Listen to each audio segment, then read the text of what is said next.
ba pasteur aseka la mona bozara la bandenge na bino do bino ba bato mususu okota raté non na moment oyo tozo kende ya suka soko mon église bato basambelaka ba benganaka ba démoté bazwa kata ya ko chauffer ba prière d'autorité te pona ko benga na mipepe babe bima na église wana pasteur yebisa biso qui peut être possédé mutu nyonso surtout a rose en est possédé ou soit qui kubuka zobika neti bato mona bato maboma c'est kaza un possédé total mukile mobimbo bazali kolanda biso bazala distraité amen bato balandela likambo na nzambe parce que tolobaka le diable aime distraire et nakolo même notez bien bato nyonso oyo bazana problème ya mabala keno libala ezate soit akena libala esengo ezate bazana problème ya possession partielle ya mulimo ya mari de nuit mari et femme de nuit ça dit quoi pour que babundisa libala bien il faut pas baliser na mobali ya butu faible spirituellement faible na lusambo za makasi na lusambo te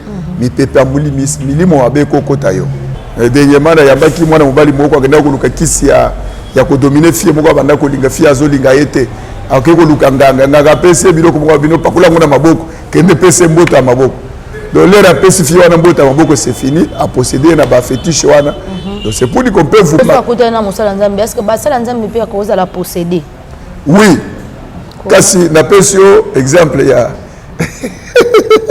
tika ko sekisanga mosala nzambe ba koza la posséder vous allez pas posséder biso kasi to kende so mutaza ala problème que pas mosala nzambe ko so écouter la mosala nzambe mutaza ne posséder c'est vraiment neti awa patriarche auto kufa awa ouais pasteur Charles Lessi ouais mais data pasteur mo wa kete ya seka baza kuninga na bino pasteur la seka ya kite pasteur mo ya seka veka ya kite na mona avec pasteur on a bien zaki pasteur Godem Paul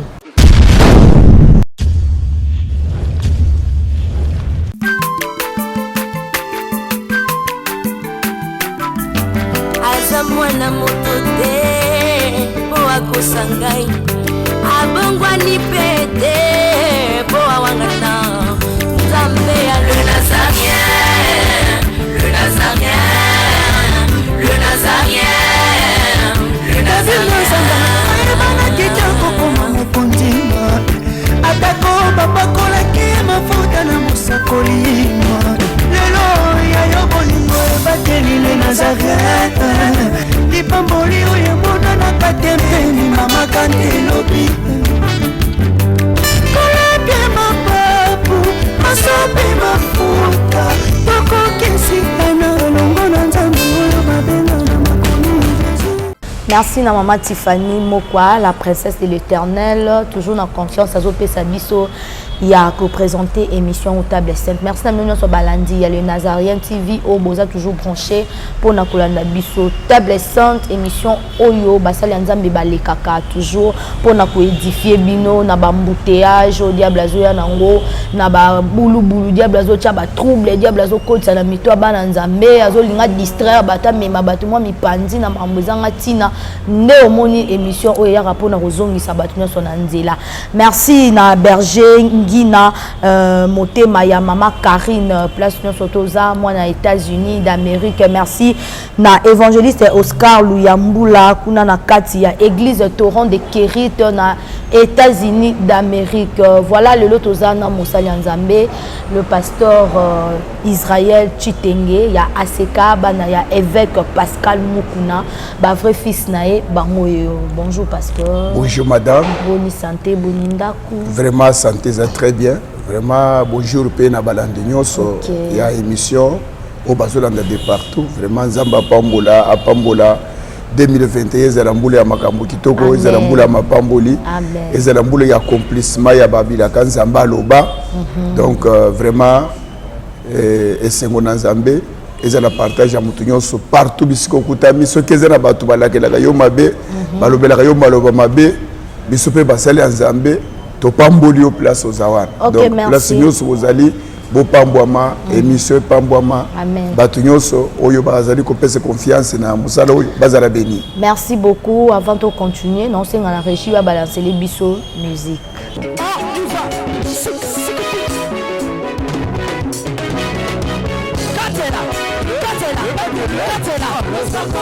Allez, Katela.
Nazokatela nzambe losako na sesiko.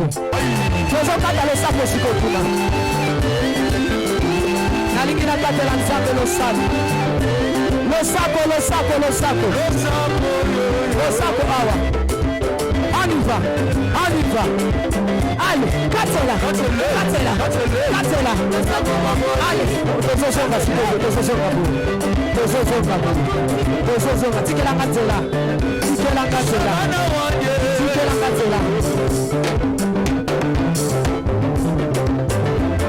Nazozonga, s'il vous plaît, tikatela. Yoka. Olingi lipal. Olingi kopot. Olingi mosala. Bona nini.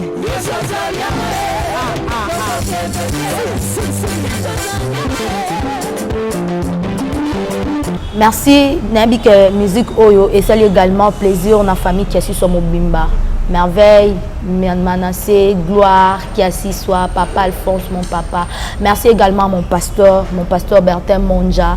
Il y a l'église ministère chrétien La Vie en Christ. Merci Namélia Makabe, belle-sœur propre. Pasteur, toujours travailler, les lots n'ont pas partagé tellement sur la possession. Nabi que la possession démoniaque le combien montant n'a possédé. Montant n'a possédé na mili moto ebité to comme oyo kaka bonga to tambo na nzela o pena ba posséder o pena ce que to ebité to lobela ngona nous possession yango possession yango mutaza ka posséder comment et ça la marandenge nini et puis nani aza posséder. Voilà, question na biso to retourne possession démoniaque et ça d'abord ni parce que tout le monde a dit que posséder démoniaque, c'est d'abord quoi au juste. Merci beaucoup pour la question, Zamba Pamulayo. Nakosenga que mukile mobimbo bazali kolanda biso bazala distraité. Amen. Tu vas landela likamuna nzambe parce que toloba que le diable aime distraire. Donc envoûter yo à distraire yo. Makambu ya mutu ya yo kotikolanda esunga bomo ina yo. Yo bandi komuna ngolo kola maseki. Alors c'est ce qui est très grave. Ce que tu as mis dans Mukanda, il y a Marc chapitre 16, verset 17. Jésus-Christ a zoloba nabaye kolike voici les miracles qui accompagneront tous ceux-là qui auront crié à mon nom. Et le quoi liboso Jésus-Christ a zoloba que ils chasseront les démons. Donc Yesu ayebati que na mukili ba démons bazali. Alors ba démons bazali à la base.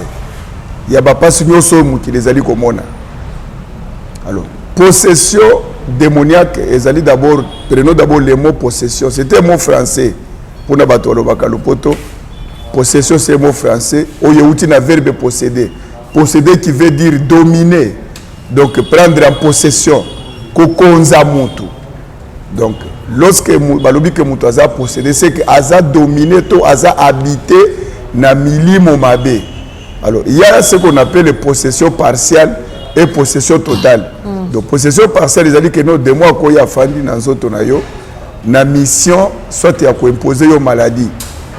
Alors un démon n'a ni chair ni os, un démon n'a pas de couleur, un démon n'a pas de nom. Les démons portent les noms, il y a mission y a quoi ça dans notre amutu. Ce qui a eu bloqué santé, de tout bien des mois maladie. Ce qui a eu bloqué liba, de tout bien des mois y a célibat. Ce qui a eu bloqué maternité, tout bien des mois y a stérilité.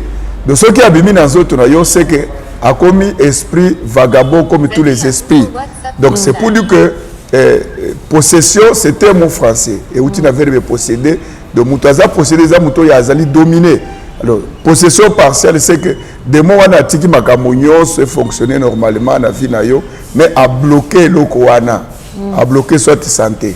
Pour te bien des mots ya malade. Oko simba mbongo, oko lia, oko mela, mais santé des autres ça. Donc des mots ya santé, des mots ya maladie n'a fandi dans autres na yo.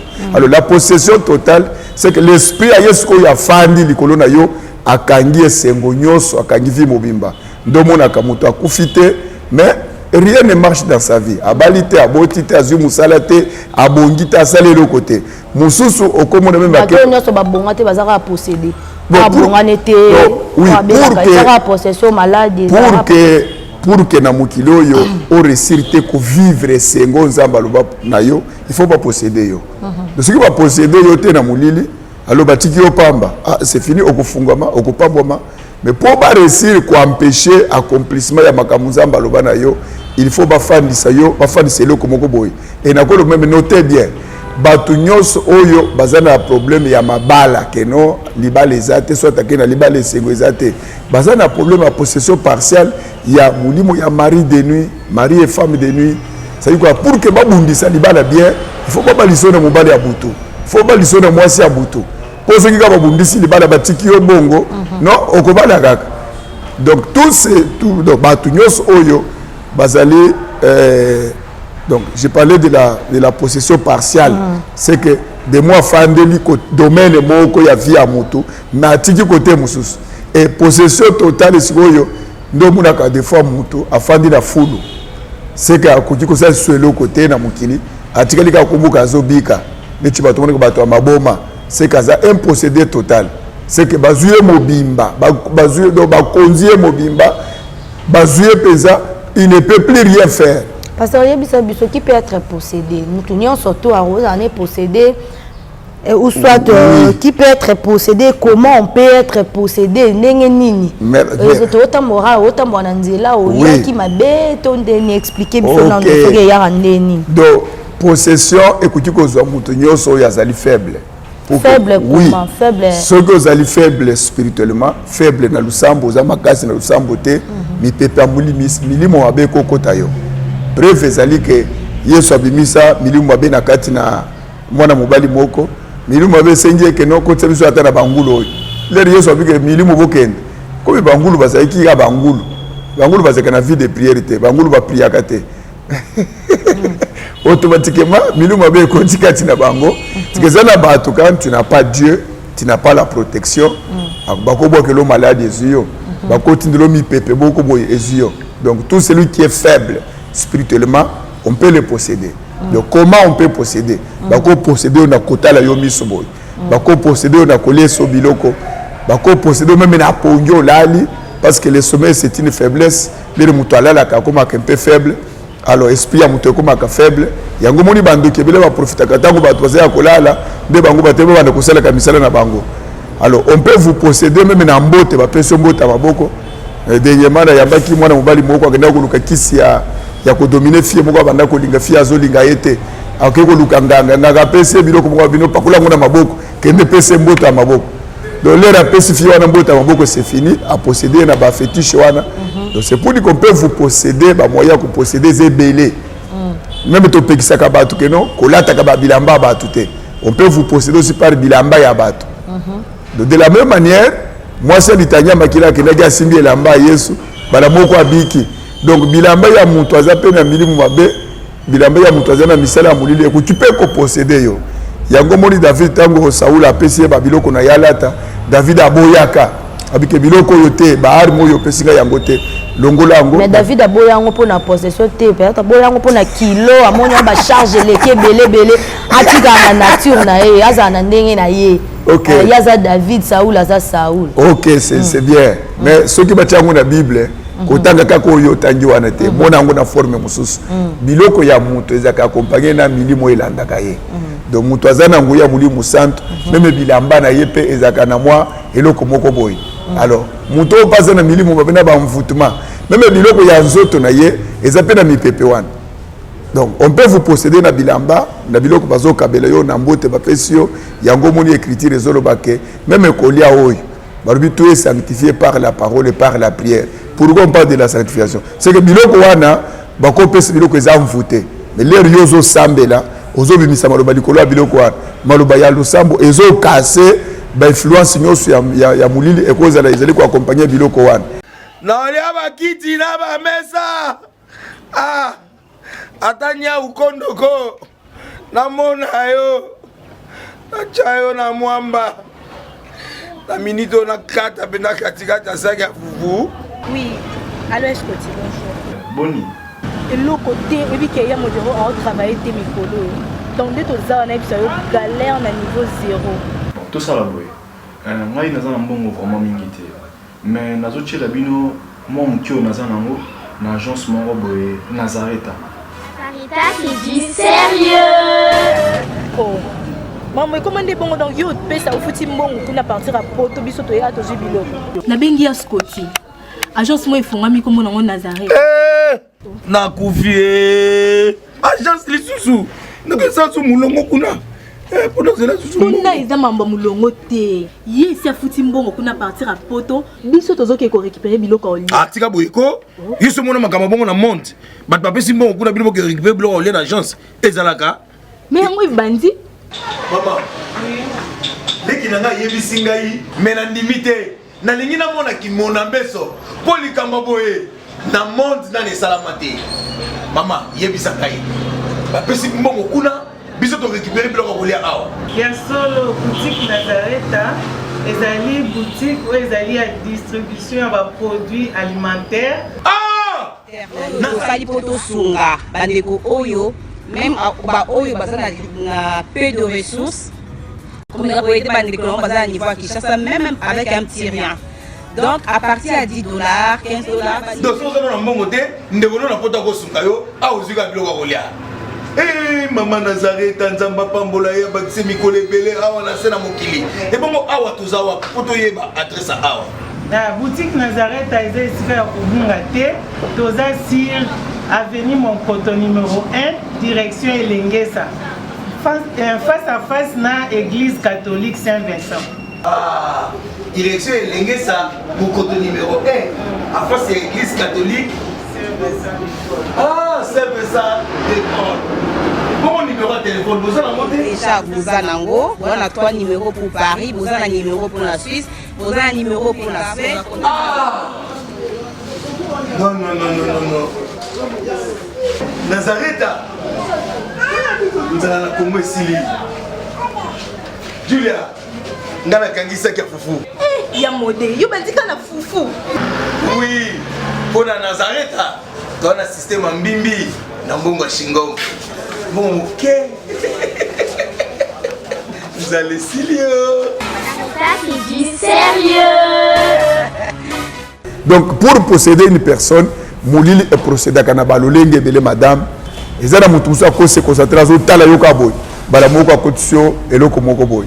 Moutoussa Kopé Sombote, Moutoussa donc, comment posséder, comment procéder pour posséder, Nakolo Bake réponse wana, peut-être les amatés, Oyo, et Zosenga, ceux qui n'ont pas dit Kolobawa, Nakokanga Yota et Bélé. Voilà. Après ça, biso ba sinde ni tokoyeba ke mutu aza possédé. Toyeba ke mutu soki aza milimo mabe, milimo Satan, o aza possédé. Alors, mutu aza possédé, ça dépend na mission nini diable aye na ngwe pana ye. Ezala mutu mususu ba possédé soit na mulimo ya lukuta, soit na mulimo ya ekobo. Na ko peso passage ya prophète nani Michée. Prophète Michée, mukanda na Nzambe lobi ke na période ya Akab. Alors Akab voulait kokende na bitumba. Mais avec d'abord le prophète na inyoso pour qu'il a consulté Nzambe va passer message alobi non voilà nazolo kana kende bitumba. Bo pesa ngana no elobeli Nzambe Nzambe alobi na kende to na kende te. Ba prophète nyoso oyo bazalaki ko sala musala le pai na yetango baye c'est que no roi kende bitumba to moni Nzambe peso victoire kende tous les prophètes bazaki ebele ba pesi même prophétie mais tango Michée aye ayebisi yeni nabite Nzambe atalisi ngai okebi tuboke kokufa le nazo sakolawa nkolo azo talisa nganini nazo mona ba prophète na nyonso ba posséder bango na molimo ya mensonge pour ba peso ba bisakoli ya lukuta okende na bitumbo okende kokufa. Donc ceux qui va posséder mutu na molimo na lukuta mutu akobanda koloba biloko ya mabe. C'est que ba prophétie musu peut ozwaka ba prophétie peut za accompagner na milimo mabe. Oui, ba prophétie ya lukuta ezali. C'est que esprit mabe kotikati na mutu abandi ko prophétiser ba audace to ba mensonge. Oyo uche pa na Nzambe te. Et ce que tu as dit Deutéronome 18, Nzamba zoloba que tout prophète oyo akopé sa bisakoli akoloba au nom de l'Éternel pendant que l'Éternel n'a pas parlé. Alobi na mensonge na ye na audace na ye. Mais ce prophète là sera puni de mort. Il y a des prophéties à mensonge, ba prophétie à audace, ba prophétie ya mulili ya piton. Il y a que non ces amis nous mabende zo sala musala. Yango mon écriture alobi que n'ajoutez pas foi à tout esprit. Donc kobaki sa kondimate ko pesa confiance était na milimo nyos soit na bisakoli nyos, mais il faut ko examiner, il faut ko luka ko discerner pour yeba nini eza ya madame ou tchepa na Nzambe. Donc voilà, pour la koyeba mutu aza posséder eza facile. Eza na batu mususu okoba na côté kendeko tiga lukuta. Mais yepa yo ki andimi conseil na yo. Mais comme lukuta azokosa ngo na ye moko te. Ezali milimo ndezo tindika ye akoyoka conseil pa ndimi mais lobika biloko oyo opekise ki wana omoni azokoba kosalango c'est que aza posséder likambo na yeza ya côté yete zande ya kulukele délivrance donc ezana batu azana posa fanda na bubola te mais bubola ekangie azana posa peut-être azala célibataire te mais célibataire fandelier. Donc Yesu sina ezali ka bala mais pourquoi zo balate? C'est parce que za milimo ko fandelier ou zo senga ko bengana. C'est pourquoi na passage ya liboso na pesa kio na Marc 16:17 Yesu Christ azoloba que voici les miracles qui accompagneront batu nyonso bakondibelanga. Et loko a liboso Yesu Christ azoloba que à mon nom ils chasseront des démons. Donc na moment oyo tozo kende ya suka soko mon église batu basambelaka ba benganaka ba démoté bazwa kata ya ko chauffer ba prière d'autorité te pour ba ko benga na mipepe babe bima l'église wana parce que Paul azolo bana mukanda ya Éphésiens que faites par l'esprit toutes sortes de prières. Donc il y a des prières d'adoration tous adorer mais il y a aussi des prières d'autorité. Yango moni Jacques azolo ba que soumettez-vous donc à Dieu mais résistez le diable et le diable fuira loin de vous. Donc il y a des choses ambazo dit biso totele mais le diable boso mission pasteur na bango za ngo ba makambo ana te bango fu ba dorami pasteur na pasteur azala ndenga azuela message na ndenge na e non l'apôtre Paul azolo ba que évangile uté pa na binoté liloba na Nzambe ezaka non liloba na Nzambe soti makambo na Nzambe ezaka na modèle na ngo ndenge ezalaka koloba te que yozo non il y a des choses aux aloko ba principe simbi église ya nkolo okozwa mission ndenge Nzamba bengio mais il y a des choses ce qui est loko ça les église alors kokambango na ndenge na yote église ezaka na ndenge ezalaka selon la parole parce que balobi que l'église est fondée sur les enseignements des apôtres et les prophètes Christ lui-même la pierre angulaire de ce que ozo ça l'église ezaka na ndenge ezalaka même Nzamba bisi Moïse que kende ko sala tabernacle selon le modèle on a la qui on a montagne Nzamba yebisi Noé que tala ndeko ko sala arche de Noé ezala na babwa de gofer ezala boyeboy et Noé azui n'importe quel boîte azui babwa ndenge Nzamba yebisaki donc église ce que zo salango yeba kezaka na ndenge tambulaka Yesu nde pierre angulaire alors ce qui est le conseil des églises il faut établir selon les traces de Jésus établir selon les traces des apôtres selon les prophètes alors selon les apôtres vous allez voir que musala ba apôtre bazaki nango à tout moment c'était ko bana ko benga ba démocratie na bato mais ce que ça musala ya Nzambe okoza lobenga basuki na repentance na nini en dehors de tout ce que tu peux faire prenez l'état kusunga bana na Nzambe ba benga na kamilimo mabe na banzoto na bango wana yozolo ba mi po yozo miswa bongo miswa na yepesa melonde non c'est obligatoire balobi que voici le miracle qui accompagneront banane qui accompagneront bato à seka non qui accompagneront tous ceux-là qui auront crié. Ceux qui m'ont dit, mais les aïeux, il faut placer vos alliés, vous ne pouvez pas démon. Alors il faut que vous ayez des gênes, des prières à Makassi, des prières à parce que mon n'est pas tout ce que vous donc, dans le bakake, ce que mon n'est pas c'est quand il bat, il faut peser le dit que cabinoté. Vous avez vu des prières à Makassi. Parce que si quand il y a ce chauffage à prière à Makassi, c'est là, bademo bakenda. Or l'air bademo bazokende, bavia batu fungwamaka. Yango moni pole silence bakangaki bango ba chaîne batie bango na buloko ba vers le milieu de la nuit pole silence ba telemi ba bandi koyemba lo sambo donc les prières remati dimension moko boye les chaînes bandi ko katana ba porte bandi ko fungwama prison et boukani donc ba tunyo se muna ka batamula kana mukilo. Il y a des gens qui sont dans des chaînes, il y a des gens qui sont dans des prisons, il y a des gens qui sont bloqués dans la façon belé. Mais il suffit seulement que beaucoup tanina basali ya makasi le sambo a bien bétami. Non, lobby. Est-ce que basali nzambe peut cause à la posséder? Oui. Kasi na pesio exemple ya tika ko sekisanga. Vous allez pas cause à la posséder. Vous allez pas posséder biso kasi to ke so mutaza ala problème que pas mosala nzambe. Parce que on veut écouter mosala nzambe mtu azane posséder. C'est ça le problème. Non. Yo za posséder to mbepena mtu azane posséder. Aza posséder. Moussala Nzamba cause à la posséder. Ndaki c'est appelé ce exemple là roi Akab à Israël. Tout roi c'est un serviteur de Dieu parce que roi Bachaka mafuta bazo wendre comme un de l'Éternel de mafuta bazo cha c'est l'image ya Mouli Moussa tout biso tozana ngo natana biso. Alors tango Akab bazo posséder ye bazo tindika ye akende na bitumba. Tango ba prophète Akab Mishaya ici Akab que non ba prophète na yo baza posséder na esprit à mensonge. Donc Moussa Lazare ba ko posséder l'esprit à mensonge, ba ko posséder l'esprit à milangwa, ba ko posséder l'esprit à ikobo, ba ko posséder l'esprit à muyibi, l'esprit à orgueil. C'est quoi tout à passer les Zambé belé. Yango même ya bino ba orgueil ba rancune entre bino na bino bitumba entre bino na. C'est ba posséder.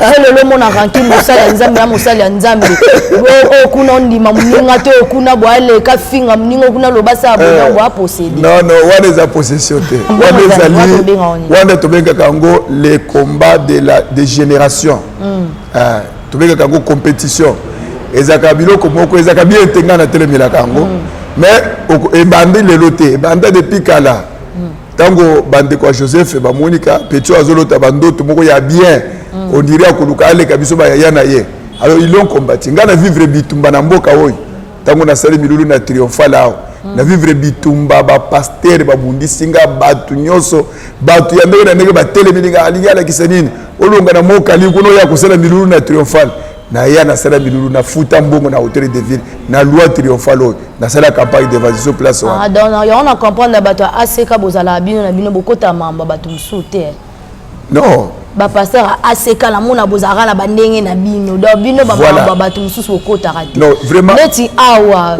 patriarche auto kufa awa ouais pasteur Charles Lesi ouais mais data pasteur mo wakete ya seka baza kuninga na bino pasteur seka ya kité pasteur mo ya seka évêque ya kité na mona évêque non pasteur on a bien zaki pasteur Godem Paul. Ah ok donc je peux vous dire que l'âme de l'homme de Dieu le patriarche se repose en paix mais mutroko l'évêque Pascal Mukuna je ne le dis pas parce qu'il est notre père mais c'est un homme là qui nchasingo so yebi Mukuna na mboka oyo évêque oko condamné na biloko mususu mais soki ke matanga ezali problème ezali ezimutu non évêque Mukuna abuka na kati yazale kuna soki omoni ete yeba que soit azana voyage soit azana péché de loko moko boy ou bien kufaki yazaki na prison je ne sais pas parce que apena zaki informé te yazaki na prison évêque azaki na prison te Charles Lesi auto kufa mikolo ah non c'est que ce qui est fait que Mukuna ya quitté en tout cas Charles Lesi auto kufa mikolo yazaki na prison te azaki libanda ya solo non c'est que wana c'est un membre après un membre ACKT non ce n'est pas ça merci beaucoup tous on a sujet na biso pasteur tozo le la possession si konde nini batu bakobima na bamakambo wana soka moni ke naza posséder na libala naza posséder na musala na sala raté donc naza posséder na avance raté comment remédier na ba situation na nyoso tunde nini omoni eloko uti koloba merci pour la question wana pour na kobima na possession démoniaque ezo senga eloko aliboso d'abord oyebake ba démon bazalaka na niveau moko te bandoki bazalaka na niveau ezala ko na armée ba soda bazalaka pété moko te même les démons non pas même biso basala za biso kana nguya ndenge moko te mais bandoko na biso ba minganga bazalaka bien ba comprena musala basalaka be biso ba passer to comprendre loko wana te munga ka soki a traiter ka amonika soko kate okomona a transférer yo abika oyo eza ya ngai te kende na place boy kende na hôpital mususu boy mais biso ba pasteur okomona okangi mutu mais peut-être que quand on est à niveau na yote on de Dieu kasi yangwana ti au moins ça na tindie kuna baloba loba aleki nga ngai na yebi voisin na ngamuko na église pasteur do bayeli mwana mwasi moko ya ndumba akeneti kokweya kotakendaki akutana mobali moko ya misala mulili a posséder ye alors aye kao azana inconscience mama na ya mwasi wari ya cheli asambela kana église bisika pasteur wana zali kokamba tango ba ye na ndenga saki ba memi pasteur ateli boye non abengani bango mama bi papa babundi na yo mwana ngata sukaza mutu amasumu mais mwana kufa ga boye papa poza mutu ata musundenga ko yiboye ezali occasion pour que andime na Nzambe pasteur non babengani bango donc abengani d'abord parce que aza chele ya bibale parce que Monique azali nani état komaki akomela état kukufu alors tango babengani ye mama wana ayena mwana epai na ngai pa mafuta na nkolo toyambiye chele wana tolalisie wana prière bandi papa tomoni mwana mwasi wana mayele soki alamuki atuni awa naza wapi bayebisiki te oza na l'église aseka awa naseka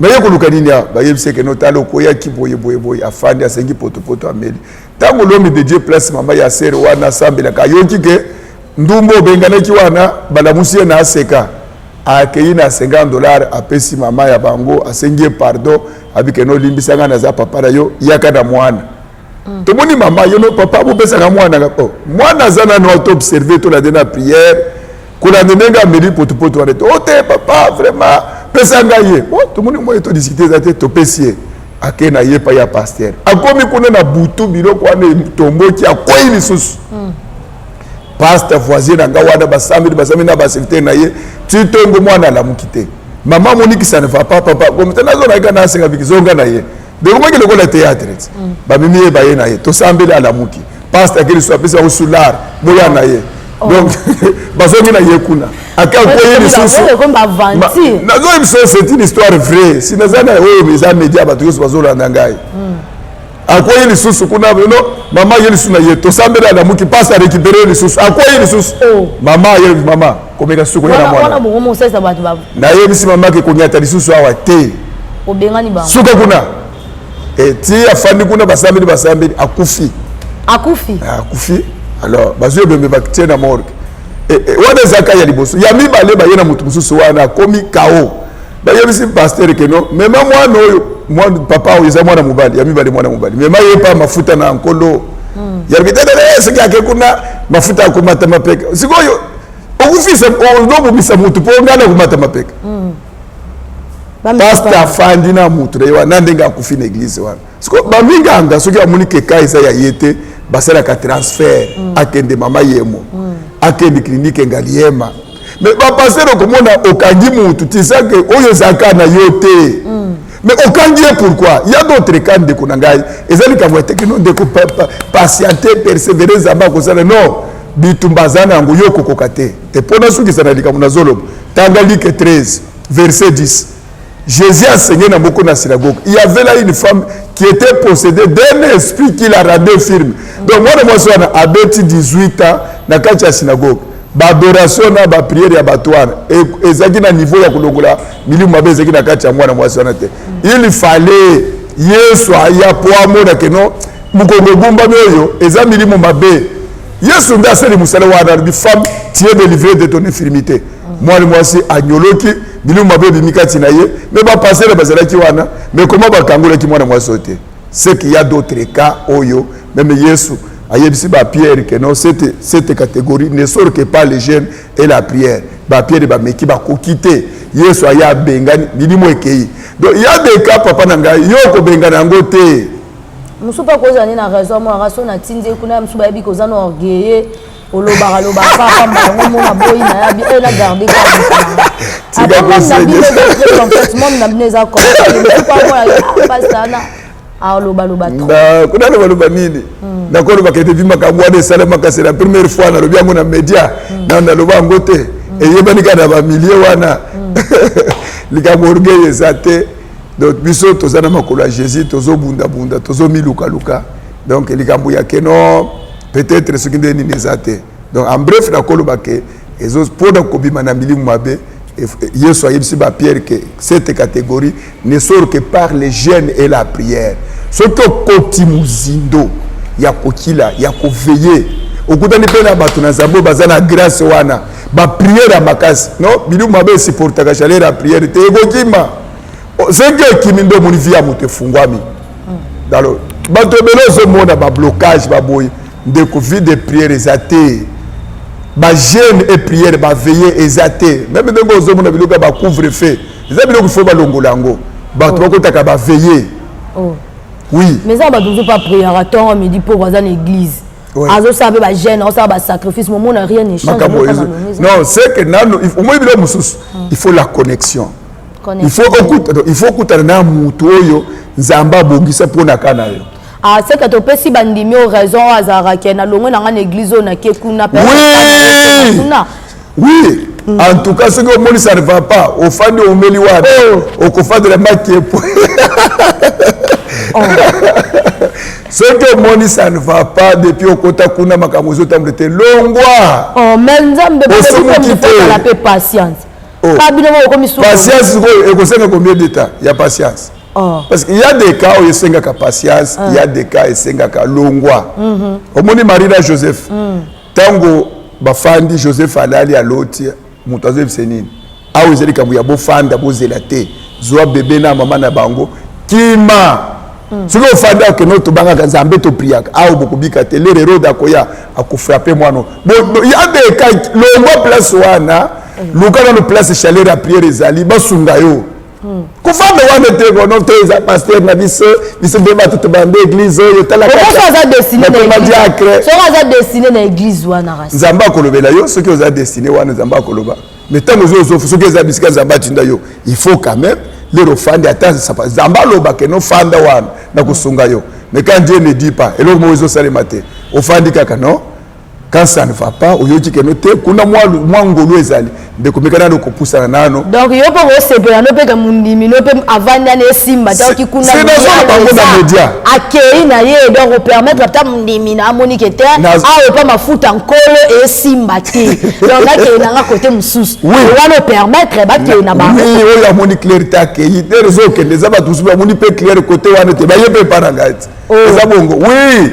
Kasi l'église yo c'est tondo. Est-ce que yo botama ote ou ta missioni ou ta catholique le lo mikutiawa to comme ce gars simbi te ce qu'on a ce fanda kawana non luka place au monikete au moni abisika mususu kindoki ya famille c'est ça les connaissances na bandoki église de okomi oyo na lo sambirité bandoki bazio déjà balokio nano pour basi ba yene na place wana la bisika mususu o meli trop place wana quand ça ne va pas mais kana kuluka ka penzambe na ba bisika moko pe ya sika ba yeni yote c'est important aussi. Oui, il y a beaucoup de même Yesu qui ba cité moko boye assemblée la père moko abendani nano akeba côté moko boye. Donc c'est important. On va montrer comme ça ba ndumba molimo mlomo boloba soki a esimbite na longwe na kekuna. On s'en dans la batatonnement. On peut penser verset le ndumba molimo. Parce que bino mo rende ba pasteur ne bo bimisela. Ndumba molimo c'est la Bible. Que assemblée à longwe akomi kuna, assemblée à longwe akomi côté kuna mto assemblée na batatonnement. Non, il faut oyeba. Il y a des cas et c'est une patience. Il y a des cas problème na yo luko oyeba. Et c'est une patience. C'est ça l'importance du discernement. Et c'est une patience ou bien c'est une longwa. C'est ça. Au moins Joseph na Marie, ba fanda ki na place bazala ki na mwana. Alors ba yebi que non a otofandi, nous sommes protégés. Mais moi j'ai abîmé Joseph na pongia, il sait que au moins yao kovanda wate zwa bébé na mwana boulou. Donc il y a des endroits le wana au sein de ma boule belé trop place wana au balaté. C'est ça qui m'a simangonga. Merci également, merci beaucoup à mon pasteur Bertin Monja. Merci pour l'encadrement, merci vraiment à la bandiminion, surtout il y a l'église, ministère chrétien la vie en Christ partout ici Kaboza. Pasteur Israël. Et madame. Balandinion surtout il y a les Nazariens, Baolandayo. Les lobo roti qui est là-bas, mon amokola le mot de la fin des potes qui ont continué. Merci. Pour cécilité zakaka. Les loba na polo bezali que la zone c'est la moi prière mouké. Na koloba ke na kombo na Jésus Christ. Yo mutozola ndangai. Soki bakanga yo basinga katana. Batelo na buloko ebukana. Ba kondana yo ke yo komo le sengote. Balobi la main du Seigneur Jésus n'est pas courte pour sauver même na musika le bon na Zambé komaka eza zarté parce la foi vient de ce qu'on entend comme Zamba permettre yoka maloba oyo na comment de Jésus Christ bakaka kyo ba chaîne katana mbula 2021 na lobi ke zambula lipambo lipona yo ezambula délivrance soki ezana ba mbulo leki so monde sengote mbulo oyo kanga malobo na yebisio parce que lobi Dieu est celui qui honore les paroles de ses serviteurs. Ce qui peut se confiance parce que l'écriture le dit confiez-vous à l'Éternel et à ses serviteurs. Ce qui peut se confiance c'est moula oyo Zambé oyo a permettre yo landa masolo oyo akota bitumba na yo. Pe batunyo se battre na délivrance na yo. Zamba zinisa bango na mer rouge parce que quand le Seigneur délivre, il frappe en même temps les ennemis de la délivrance. C'est pourquoi mon tango akangoli Mardoché amana kufi. Tango akangoli Israël et l'Égyptien bazindi na mai. Donc Zamba c'est la kaboko tango azo kangola même tazo frapper banguna ya délivrance. Mbuno yo Zambé a frappé banguna ya bénédiction na yo. Banguna ya misère ya maboko, banguna ya lipamboli, banguna ya mariage, banguna ya maternité. Cette année 2021, Zamba s'est chargé na bango parce que Zamba c'est la kasima ya maloba basai na ye. Et il y a le dit que mbule kobeta te sinon à ma parole, likolo pe kawiki. Donc, à considérer que tout Zambé, il y a le bika comme Zamba, mon serviteur a parlé, Zamba pouye malobawan, ngape na lobi li kolona yo, et mboulo Zamba zo pouye malobananga pour la fin yo. Que Dieu vous bénisse. Amen. Merci. Voilà, merci Nabi Nonyo surtout, Nabi Keboza vraiment béni. Merci na maman Tiffany, merci vraiment humble servante Zambé. Merci na équipe technique au Basunga Kinga, Tokoma 5 sur 5 partout. Merci na Gira, merci na Alain, merci na Monsieur Fayoulou Yves, Papa Courando, donc Azalaka toujours Wana, on a Rosala Moussala Naye. Merci na Binonion surtout, bozo soutenir, bozo s'abonner massivement. Binonion surtout bozo soutenir émission Oyo, Nzamba Zangate, nako visiter Bino. Merci beaucoup, t'écouter na prochaine numéro. Naolia bakiti na ba mesa. Ah, atanya ukondoko. Namona yo. Nachayo na mwamba. La minute on a 4 pena katikata saki ya fufu. Oui. Allô, est-ce que tu bonjour? Boni. Et l'autre côté, et puis qu'il y a mon bureau à travailler des micros. Donc dès que ça on a eu galère na niveau 0. Tout ça là boy. Moi il naza mbongo vraiment mingité. Mais nazo tchela bino moi mkio naza nango na agence moko boy Nazareta.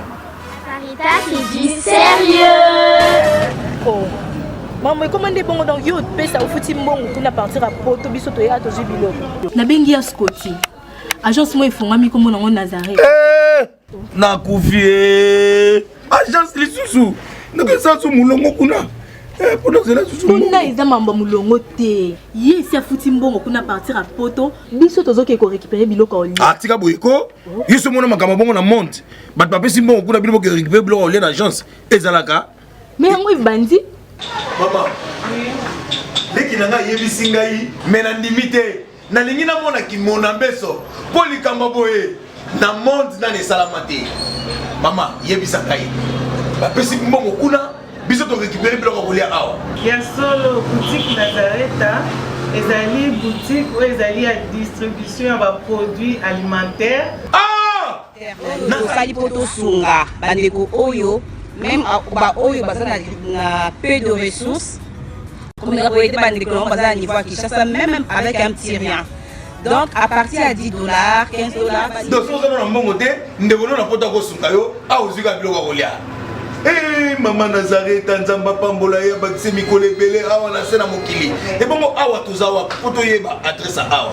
La boutique Nazareth a été ici à Kubungate, toza sur avenue Monkoto numéro 1, direction Elengesa. Face à face na église catholique Saint-Vincent. Ah, direction Elengesa, Monkoto numéro 1, à face de l'église catholique Saint-Vincent. Ah, Saint-Vincent d'école. Bon numéro de téléphone, vous avez monté déjà vous avez nango, vous avez 3 numéros pour Paris, vous avez un numéro pour la Suisse, vous avez un numéro pour la Suisse. Ah! Non, non, non, non, non, non. Nazareta. Nous allons la Congo Sili. Julia, nous allons kangisa kia fufu. Eh, ya modé, yo bandika na fufu. Oui, pour la Nazareta. Tona système mbimbi na mbongo shingo. Bon OK. Vous allez sérieux. Caritas du sérieux.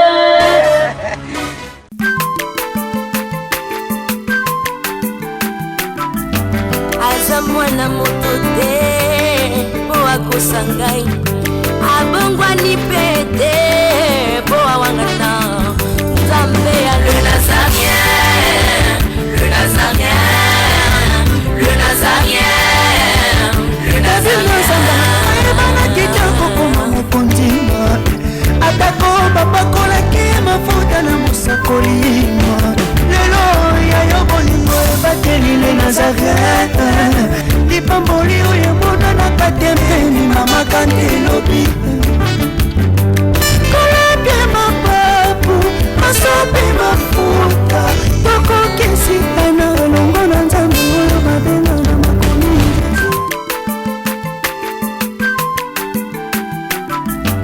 aza mwana moto te po akosa ngai abongwani pete